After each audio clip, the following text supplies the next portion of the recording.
square root of 20. Paano nga ba mag-simplify ng radicals? Now, yung 20, hindi siya perfect square. So, ibig sabihin, hanap tayo ng dalawang numbers kapag pinag-multiply natin ang sagot is 20. Dapat yung isang number should be a perfect square.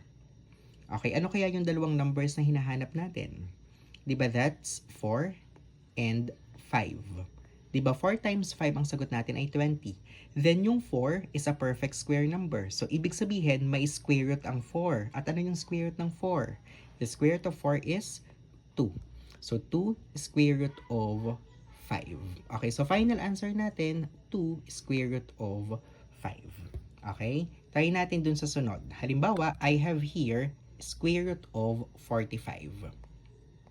Once again, 45 is not a perfect square. So, hahanap tayo ng dalawang numbers pag pinag-times natin ang sagot natin ay 45. Okay? At yung dalawang numbers na hinahanap natin ay 9 times 5. Now, yung square root of 9, kaya pa nating isimplify. The square root of 9 is 3. So, we have 3 square root of 5. And this is now the final answer.